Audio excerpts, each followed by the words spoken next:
Hello guys, welcome to my channel be tricky too. तो आज मैं दोबारा से आ चुका हूँ अपने चैनल बी ट्रिकी टू पे। तो आज मैं काफ़ी दिनों बाद आया हूँ क्योंकि मुझे कोई भी कंटेंट नहीं मिल रहा था कि मैं किस चीज़ पे वीडियो बनाऊँ, किस टॉपिक पे बनाऊँ। तो मैंने कई बार सोचा कि मैं क्लास वाइज वीडियो बनाता हूँ। तो फिर मेरे भाई ने मुझे सजेशन दिया कि तुम क्लास वाइज वीडियो बनाओ। तो मैं आ चुका हूँ क्लास 9 के चैप्टर 1 मोशन चैप्टर है जो, उसको आज मैं डिस्क्राइब करने की कोशिश करूँगा और मैं सोचूंगा और कोशिश करूँगा कि रेगुलर वीडियोस आएँ। तो चलिए शुरू करते हैं। तो सबसे पहले हम लोग जानते हैं मोशन क्या होता है। मोशन को हम लोग ऐसे डिफाइन कर सकते हैं कि when a body moves from one place to another in respect of time then it is said to be in motion. इसका कहने का मतलब ये है कि जब भी कोई बॉडी एक जगह से दूसरी जगह टाइम के रिस्पेक्ट में ट्रैवल करती है तो उसे हम लोग मोशन में कह सकते हैं। और एक पॉइंट हम लोग यहाँ पे नोट कर सकते हैं कि जब भी कोई बॉडी मोशन में रहती है तो कुछ ना कुछ वो डिस्टेंस ज़रूर ट्रैवल करती है। ऐसा हो नहीं सकता कि जब वो मोशन में रहे और वो डिस्टेंस ट्रैवल ना करे। तो चलिए डिस्टेंस को भी हम लोग डिफाइन करते हैं। We can define distance as the actual path covered by a body by being in motion is called distance।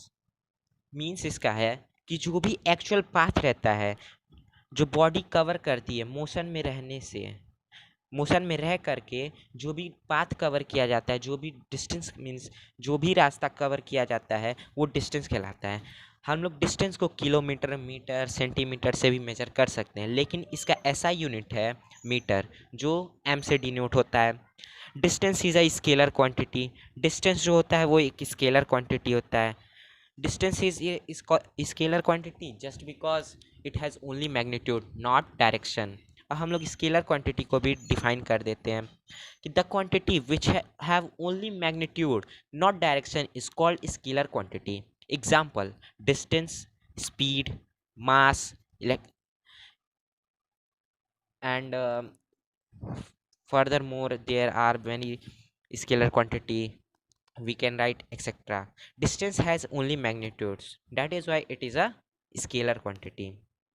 मतलब कि स्केलर क्वांटिटी जिसके पास मैग्नीट्यूड हो, डायरेक्शन नहीं होता है। अब हम लोग देखते हैं वेक्टर क्वांटिटी को। वेक्टर क्वांटिटी क्या है? वेक्टर क्वांटिटी को हम लोग ऐसे डिफाइन कर सकते हैं कि the quantity which have both magnitude and direction is called vector quantity. Example में हम लोग ले सकते हैं डिस्प्लेसमेंट, वेलोसिटी, फोर्स एक्सेट्रा। अब डिस्प्लेसमेंट दिमाग में आया, डिस्प्लेसमेंट क्या है? वेलोसिटी, फोर्स तो हम लोग जानते हैं, लेकिन डिस्प्लेसमेंट क्या है? तो चलिए डिस्प्लेसमेंट को भी हम लोग डिफाइन करते हैं। डिस्प्लेसमेंट को हम लोग ऐसे डिफाइन कर सकते हैं कि the actual path covered by a body by being in motion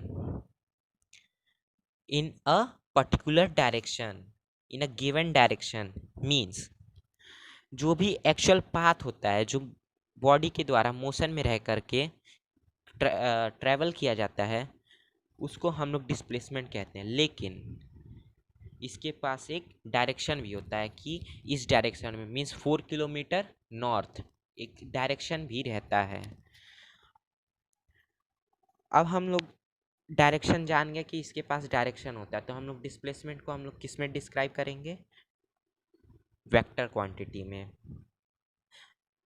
तो यहाँ पे अब हम लोग बढ़ते हैं डिस्प्लेसमेंट के डेफिनेशन पे। एक एक्चुअल हम लोग इसका डेफिनेशन दे देते हैं। It is a quantity having both magnitude and direction. We can measure it by kilometre, metre, centimetre etcetera, but the SI unit is same as the distance metre denoted by M. मतलब कि हम लोग इसको kilometre, metre, centimetre से measure कर सकते हैं, लेकिन इसका एसआई यूनिट होता है मीटर। और इसी के कारण डिस्प्लेसमेंट जो है वो एक वेक्टर क्वांटिटी है। तो आज के लेक्चर में हमने काफ़ी कुछ पढ़ा। हमने पढ़ा मोशन के बारे में, मोशन के बाद हमने पढ़ा डिस्टेंस, डिस्टेंस के बाद हमने पढ़ा डिस्प्लेसमेंट, डिस्प्लेसमेंट के बाद हमने पढ़ा स्केलर क्वांटिटी, वेक्टर क्वांटिटी, और भी काफ़ी कुछ हम लोग नेक्स्ट लेक्चर में भी पढ़ेंगे।